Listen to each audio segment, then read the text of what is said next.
Good morning and welcome to the Breakfast News on Rajya Sabha TV. I'm Aishwarya Kapoor. Now, the third India-Africa Summit begins in the capital today. It is going to be a mega exercise with more than 1,000 delegates from all 54 countries of the continent expected to attend the summit. That is our top focus of the day. Let us begin with the headlines. Third edition of India-Africa Forum Summit to begin in Delhi today. Representatives of 54 African nations, including head of state and government officials of around 40 countries and powerful African Union to participate in four-day summit. Prime Minister encourages organ donation during his monthly radio address Mann Ki Baat on Sunday. Opposition targets him for not mentioning Dalit security issue during his address. Last day of campaigning for Phase 3 elections in Bihar, Prime Minister to address 2 rallies, Rahul Gandhi to address 3 public meetings. 15 years after she was separated from her family, Geeta, the Indian girl stranded in Pakistan, will return home today. She will meet Sushma Swaraj and Pakistan High Commissioner Abdul Basit. And India lose match and series against South Africa, thrashed by Proteas by 214 runs in the deciding ODI at the Wankhede.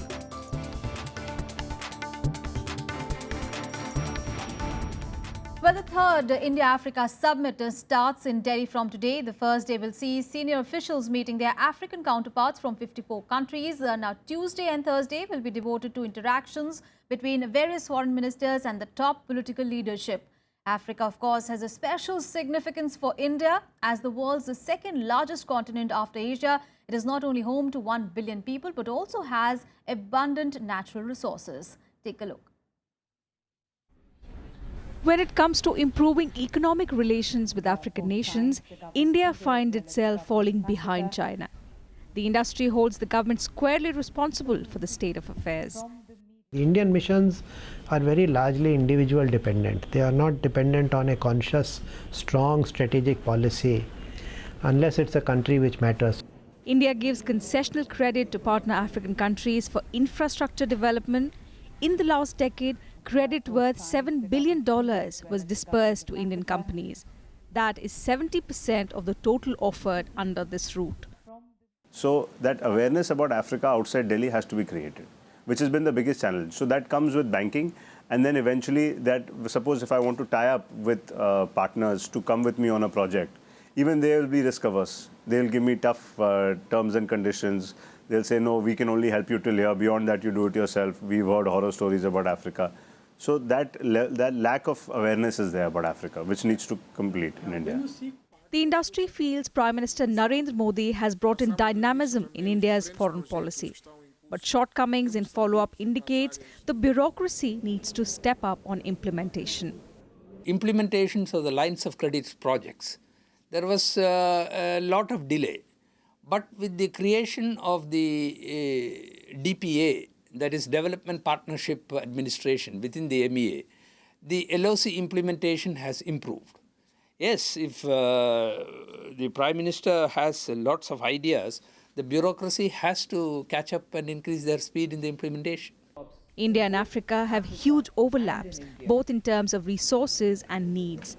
They share a colonial past, cultural links and the vision for a prosperous future, all of which could make them natural friends and partners. Krishnanand Tripathi's report for Rajya Sabha TV. Well, delegates from 54 African countries started arriving for the summit yesterday. Foreign Minister Sushma Swaraj inaugurated the India-Africa Friendship Rose Garden on the occasion. Ahead of the start of the third India-Africa Summit on Monday, a symbolic gesture to mark the arrival of the African delegates in New Delhi. We chose to build Friendship Rose Garden to symbolize India-Africa friendship, which in coming years is going to blossom like the flowers of this garden. The fragrance of the roses from this friendship won't be limited to the boundaries, but it will cross the oceans to spread the message of love and solidarity. The India-Africa Editors Forum also met in New Delhi with a strong message for the media to play a proactive role in forging people-to-people contacts between the two countries. We would work to bringing about a positive, the true picture, not only positive, but the true picture of both countries. This will help us to forge people-to-people relationship. Today, government-to-government relationship between India and many African countries is excellent. Business-to-business relationship is also flourishing. But what is missing is people-to-people relationship. Speaking at the Editors' Forum, Sushma Swaraj urged media to define the road ahead. Over the next 4 days, at the highest political levels, we will endeavour not just to give a new thrust to our age-old partnership, but also to develop a new paradigm of cooperation, focusing on key areas such as infrastructure, agriculture, energy, innovation and health. The 4-day India-Africa summit is expected to address the key challenges faced by Africa, which include food, health and environmental security. India hopes to create conditions to stimulate trade and investment flows between India and the African countries. There are hardly any correspondents of India in Africa and Africa's in India. And that is why we try to understand each other through the eyes of Western media. So we expect that after India-Africa Forum Summit, there should be media expansion both in India and Africa. Akhilesh Suman with camera person Shiv Kumar in Delhi for Rajya. Well, Rajya Sabha TV will be doing a series of special reports as well as interviews on India-Africa Summit, and as part of the series, we will broadcast a special half-an-hour program on the issue of Indian-Africa economic relations at 5 p.m. today. So don't forget to tune in. All right, let's move on to the bulletin now. Prime Minister Narendra Modi addressed the 13th edition of his monthly radio address Mann Ki Baat on Sunday. Now, the thrust of his address this time was organ donation. The PM also touched upon the soon-to-be-launched gold monetization scheme. Narendra Modi also spoke about the need to maintain India's unity and diversity in his address.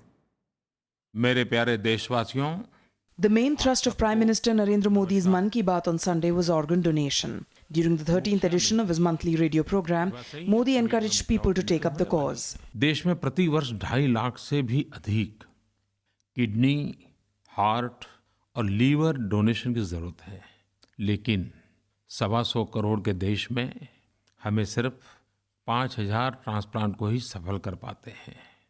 हर साल 1 लाख आंखों की रोशनी की जरूरत होती है और हम सिर्फ 25,000 तक पहुंच पाते हैं। 4 आंखों की जरूरत हो, हम सिर्फ 1 दे पाते हैं। सड़क दुर्घटना में मृत्यु होने पर शरीर के ऑर्गन को डोनेट किया जा सकता है। कुछ कानूनी उलझने भी बहुत हैं। सोने को The next important issue that the Prime Minister spoke about was the implementation of the gold monetization scheme, under which customers can deposit their gold in banks and earn interest on it. That announcement is expected before Diwali, that falls on November 11.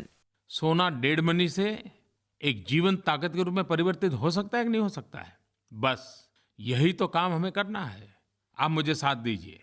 अब घर में gold मत रखिए। उसकी सुरक्षा और उसका ब्याज, दो फायदे, जरूर लाभ उठाइए। Against the backdrop of incidents of violence with communal and casteist overtones, Prime Minister Narendra Modi also said diversity of religions and castes is the beauty of India and that the mantra of unity should be carried forward through thinking and expressions. एकता का मंत्र ये निरंतर हमारे चिंतन का, व्यवहार का, अभिव्यक्ति का माध्यम होना चाहिए। भारत विविधताओं से भरा हुआ है। अनेक पंथ, अनेक संप्रदाय, अनेक बोली, अनेक जाति, अनेक पहरवेश, कितनी विविधताओं से भरा हुआ अपना भारत देश, और ये विविधता ही तो है जिसके कारण हमारी शोभा है। मेरे प्यारे देशवासियों, Modi, who started his monthly radio program last year, faced protest from opposition parties for continuing it despite the ongoing polls in Bihar. The Election Commission, however, allowed him to go ahead with the address with a rider that it will not carry anything which could be construed as influencing the voters of Bihar. Bureau Report, Rajya Sabha TV. Well, here are some of the political reactions to the Prime Minister's address. The opposition has accused the PM of not addressing the issue of Dalit safety. What about the safety of Dalits within this country? Forget talking about the gruesome incidents in Haryana. He did not even touch on what ghastly remarks his ministers have made as far as Dalits are concerned. He did not talk about price rise and dal and other commodities which have become out of the reach of the common man. Model code of conduct का उल्लंघन है। 16 अक्टूबर को Congress, RJD और JDU के वरिष्ठ नेताओं का एक प्रतिनिधिमंडल मुख्य चुनाव आयोग से मिला था, जिसमें उन्होंने आश्वासन दिया था कि इसका दुरुपयोग चुनाव के अवसर पर नहीं किया जाएगा। There were very different reactions from the people who tuned in to the Prime Minister's monthly address. Let's take a listen. मेरे ख्याल से ये बहुत पहले से इस तरह की चीजों पर उनको ध्यान देना चाहिए था, क्योंकि अंगदान से लोग बहुत घबराते हैं। भारतीय संस्कृति में अंगदान का व्यापक रूप से प्रचार की जरूरत है, जो आज उन्होंने किया। जो गोल्ड है वो डेड इन्वेस्टमेंट है। किसी घर में 40 तोला है, किसी का 50 तोला है, किसी किलो है, लेकिन उसका बाजार में कोई उपयोग नहीं है। ये स्कीम ऐसी है, सरकार के पास बैंक में आप जमा करिए तो उसकी वजह से ब्याज मिलेगा। यानी जो डेड इन्वेस्टमेंट है उस पर से आप लोग धीरे धीरे उस पर से जो अर्थ है, पैसा है, वो घूमने लगेगा, जिसके कारण बाजार में पैसा आएगा तो लोगों को उस पर खर्चा करने में उपयोग होगा। All right, let's now switch gears and get you news from poll-bound Bihar.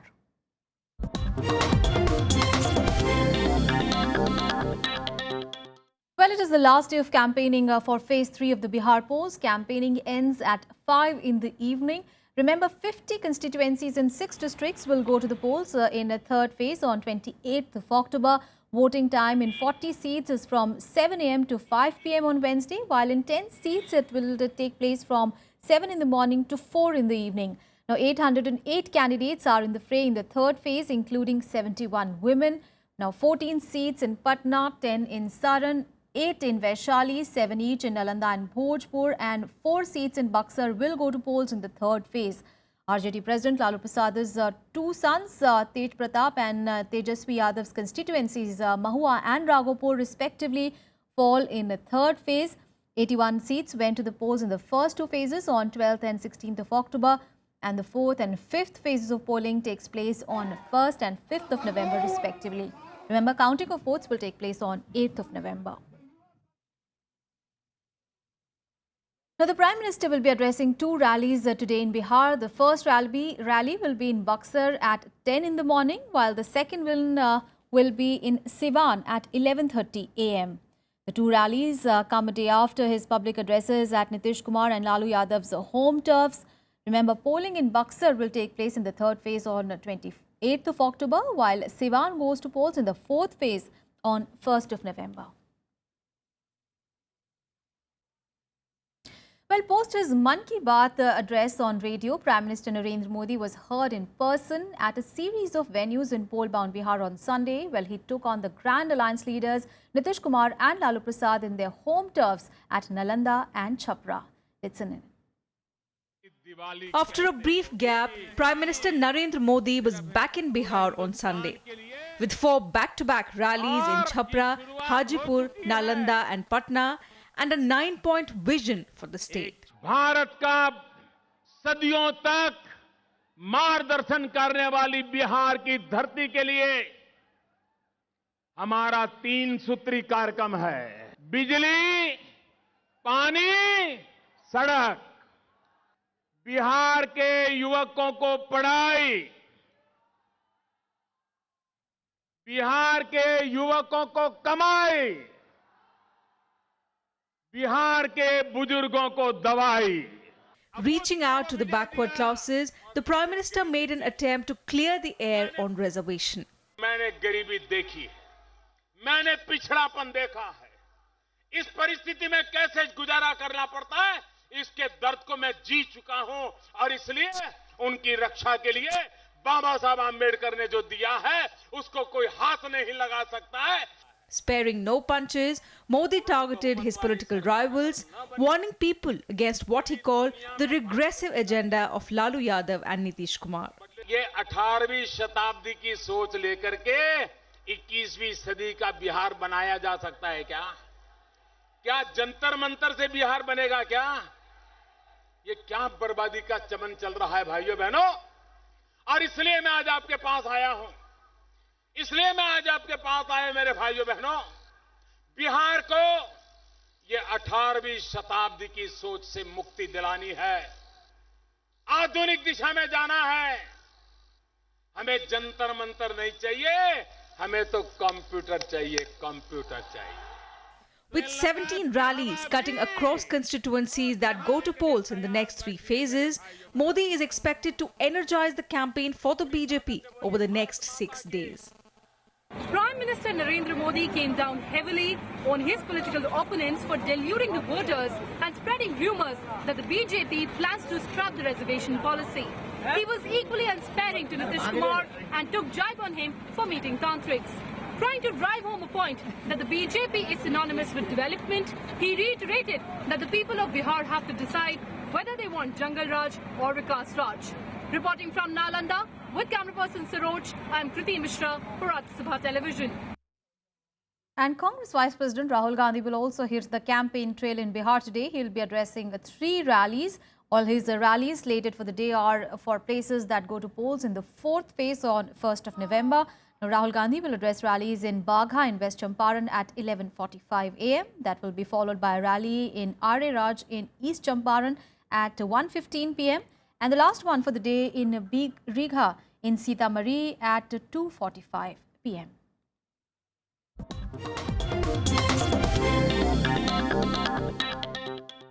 And in Breakfast News, we'll take a very short break. We'll be back with more news. Stay with us.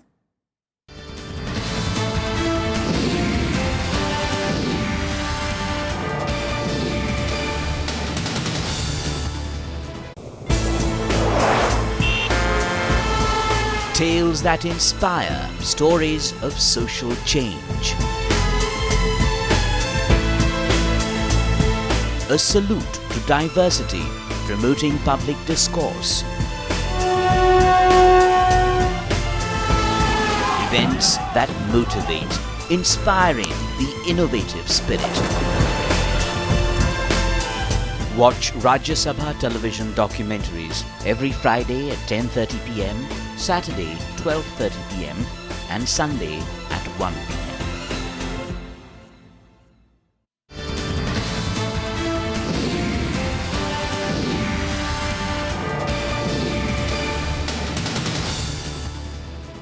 And in some good news coming in, the deaf and mute girl Geeta, who accidentally crossed the border 15 years ago, is all set to return to India today to reunite with her family. Now, Geeta spent her last day in Pakistan on Sunday. Geeta will arrive at the IGA airport at around 10:20 a.m. She will meet External Affairs Minister Sushma Swaraj in the afternoon, and Pakistan High Commissioner Abdul Basit will also host her in the evening. Here are all the details. Geeta, the speech and hearing impaired girl from India who has been stuck in Pakistan for more than 10 years, will arrive in India today. Geeta will be accompanied by the members of ED Foundation who has been taking care of her in Pakistan. The young girl will be received by Pakistani diplomats at the Indira Gandhi International Airport. Last week, the Indian High Commission in Islamabad emailed pictures of a family from Bihar, which Geeta has recognized as her parents and siblings in photograph.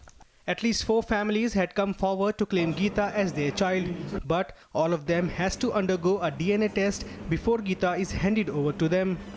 2 तारीख को गीता को छोड़ के madam यदि परिवार के दूसरे सदस्य वापस आ जाएंगे और उसके बाद कार्यक्रम ये है कि गीता जी का जो परिवार है उस परिवार को सौंपने से पहले इनका डीएनए टेस्ट कराया जाएगा। डीएनए टेस्ट करे चाहे जो भी करे, मैं कहाँ भाग रहा हूँ, मेरा बच्चा है तो हम कहाँ जाएंगे। खुशी उनका है, सुषमा जी का दुर्गा अवतार है। मेरा डीएनए भी टेस्ट कर लेगा तो भी मैं पास हूँ, ये नहीं है जो हम नहीं पास हैं, मैं पास हो जाऊँगा। But if the DNA test of these families won't match Geeta's DNA, then she'll be kept under a government institution till the time her family is found. Meanwhile, a member of ED family, Sabha Faisal ED, said though they would miss Geeta, they are happy that she'll finally be united with her real family. 12 साल से हमारे पास थी, हमारे बच्चों की तरह थी, हमसे बहुत ज़्यादा अटैच हो गई थी और बहुत ज़्यादा यहाँ पे खुश भी थी, मगर इसको जाना था अपने वतन, अपने माँ बाप के पास, तो ये ना वहाँ पे जा रही, तो हम खुश हैं कि ये अपने असल जगह पे ये जा रही है। Geeta was reportedly just 7 or 8 years old when she was found sitting alone inside the Samjhauta Express by the Pakistani Rangers in the Lahore railway station 15 years ago. Bureau Report, Rajya Sabha TV. All right, so warm welcome awaits Geeta in Delhi today. And what all other events are lined up for the day? Let's take a look in the day ahead.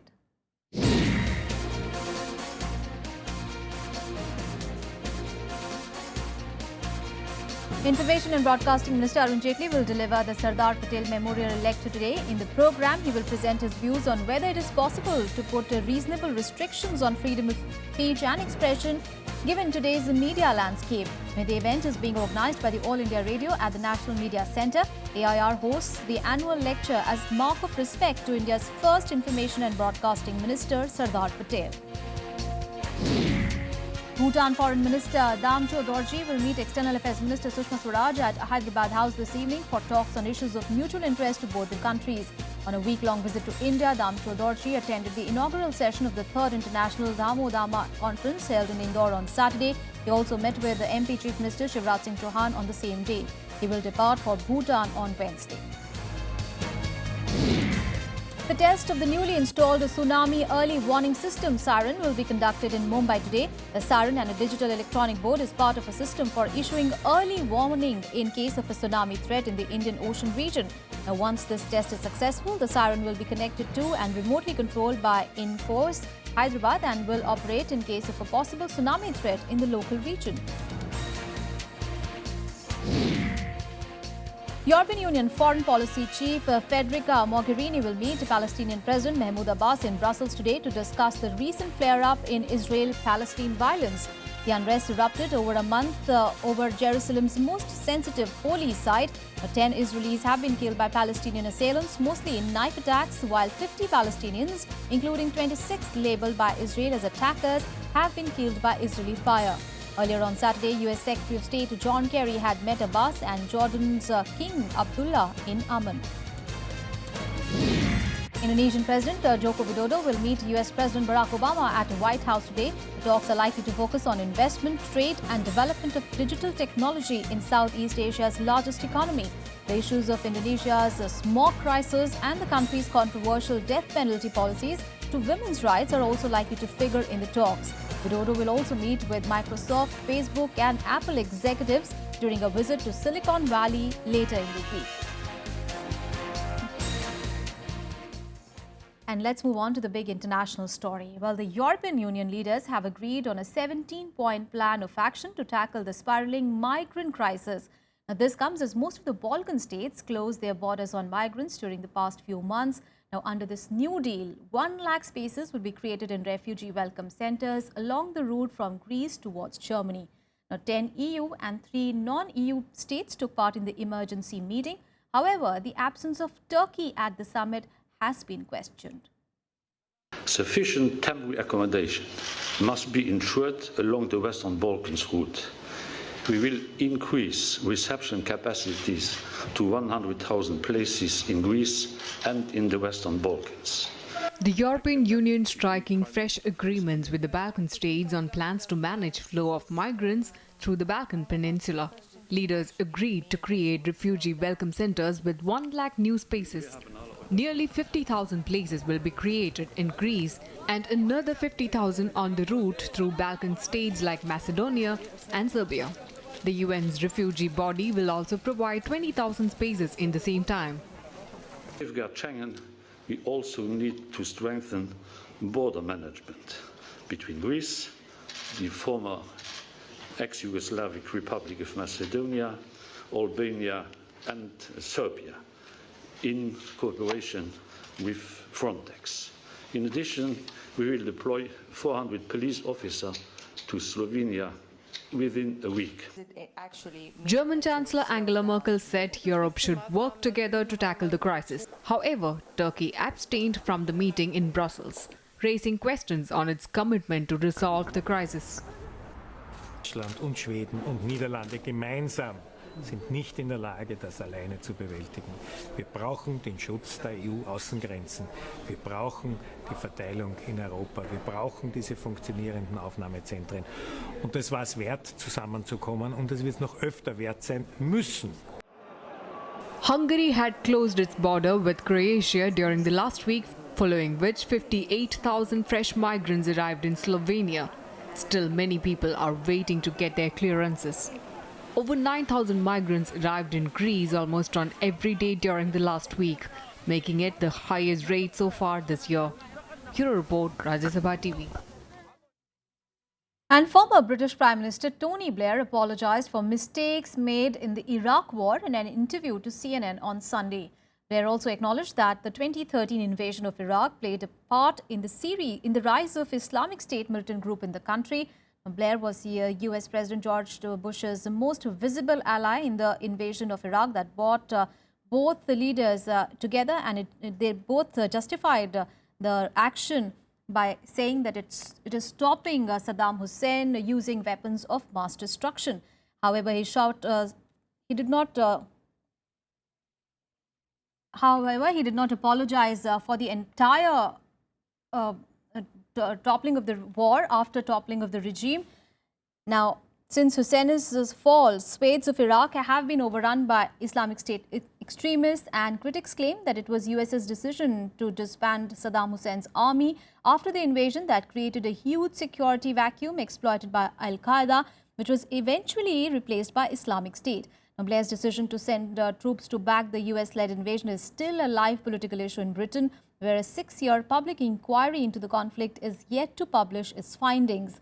Meanwhile, Iraqis criticized the actions of allied forces in Iraq and said that Blair's apology had come in too late. وجوده كان يعني دموي للشعب العراقي، وهذا كان فضل بينهم ازاحوا، بس بعد الازاحه شنو نقدموه؟ الكثير من الفوضى، المزيد من الدمار، يعني احنا ما شفنا بناء حقيقي صحيح للدوله. الهم بيه، بس من وراء السقوط ما اتخذوا قرارات معينه انه تخدم الشعب. خلوا العراق يعني ياهو اللي يجي يتدخل به، اي دوله سواء عربيه او اجنبيه تجي تتدخل بشؤون العراق وبالسياسه العراقيه. فهذا الاعتذار يعني جاء متاخر. Well, on to sports now, and South Africa clinched their maiden ODI series win in India after thrashing the hosts by 214 runs in the fifth and the final ODI in Mumbai. Now powered by centuries from AB de Villiers, de Kock and Faf du Plessis, Proteas posted 438 for the loss of 8 wickets, the third highest total in ODI history. Well, this was also India's heaviest defeat on its home soil. After winning the fourth ODI, India seemed to have the momentum going into the final match at the Wankhede Stadium. But the visitors had something else on their mind. Batting first, South Africa once again lost opener Hashim Amla early, but in-form batsman Quinton de Kock scored briskly as he was joined by Faf du Plessis at the other end. Quinton de Kock couldn't quite work out if he had taken... Both the batsmen smashed the Indian bowlers all around the park as the pair added 154 runs for the second wicket. Now he's going after the leg spin, Amit Mishra. De Kock notched up his 8th ODI century, his 5th against India, before being caught at 109. Quinton de Kock, they're standing up and applauding this innings. His dismissal brought skipper AB de Villiers to the crease, who was ruthless from the beginning. Both du Plessis and de Villiers took turns to smash sixes as they marauded the poor Indian batting. Du Plessis made 133 before retiring hurt, while de Villiers scored 119 off just 61 balls with a staggering 11 sixes. Plenty of cramps in the legs. It's a great... India's Bhuvaneshwar Kumar was at the receiving end as he conceded 106 runs off his 10 overs, becoming the most expensive Indian bowler and second overall. That's 4 runs as well, Paulie. The Proteas finished with 438 for 4, the joint third highest total in ODI history. Some amazing stroke play. India got off to the worst possible start when opener Rohit Sharma was caught on 16 and Kohli went for only 7. Shikhar Dhawan and Ajinkya Rahane put up a spirited show with half centuries, but it was not enough as the hosts crumbled under pressure of huge chase. Rabada and Dalestein took 7 wickets among them as India were bowled out for 224 runs. De Kock was adjudged man of the match, while de Villiers was adjudged player of the series. It's always a great challenge when the two teams meet. We're obviously very happy, and I thought some of the guys stood up under pressure throughout the series and consistently. So very proud of the performance. This was India's second biggest loss in terms of runs in ODIs and the first ODI series win for South Africa on Indian soil. Both teams will now head for 4-match test series starting 5th November. Bureau Report, Rajya Sabha TV. Well, that is all for this edition of Breakfast News. Thanks for your time.